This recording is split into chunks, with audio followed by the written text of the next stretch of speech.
Back and welcome to the weekend, and it's going to be a hot one, so make sure you take plenty of breaks, drink plenty of fluids, and get in an air-conditioned environment from time to time, and try not to cut that grass right in the middle of the day. Let's take a look at the big picture. High pressure pretty much dominating our weather pattern, and will do so through the entire weekend.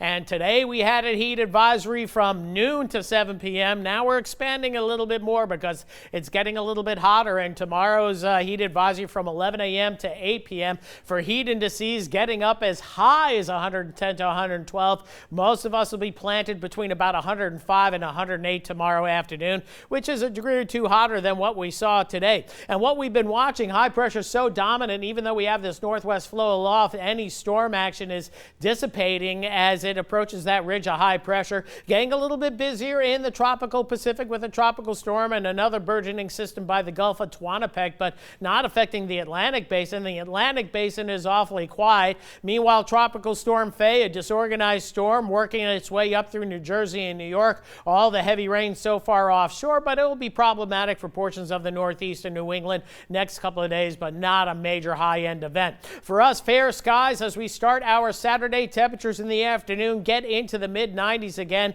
At heat index, feels like temperature up there 105 or better. And as we go into Sunday, much the same, a start around 80 and then a finish in the mid-90s. In fact, the RPM model wants to push it into the upper 90s, and we could see that if our winds turn briefly around, not only out of the west or northwest, most especially, that's when we usually see temperatures push into the mid-90s. If we have a southwest wind, we're limited by the cooling effects, if you want to call it that, by the Gulf of Mexico. Temperatures near 80 tomorrow morning, and again, we'll be in the mid-90s with that heat index up there tomorrow afternoon. And speaking of the heat indices, across the board, well into the 100s for tomorrow afternoon, and Sunday a degree or two hotter and more humid, so very uncomfortable weather this weekend.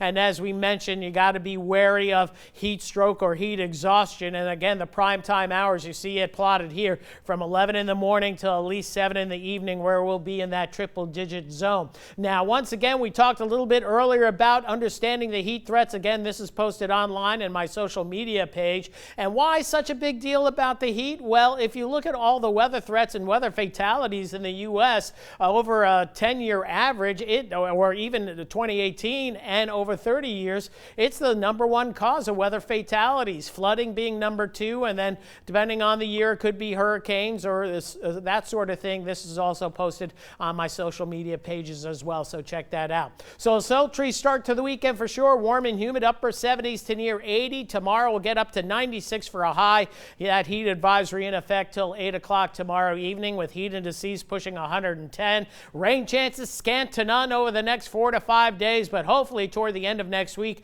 we'll see a few cooling showers to bring our temperatures down just a few degrees. But this 10-day forecast screams summer all across the board. That's it for weather. We're going to be right back right after this.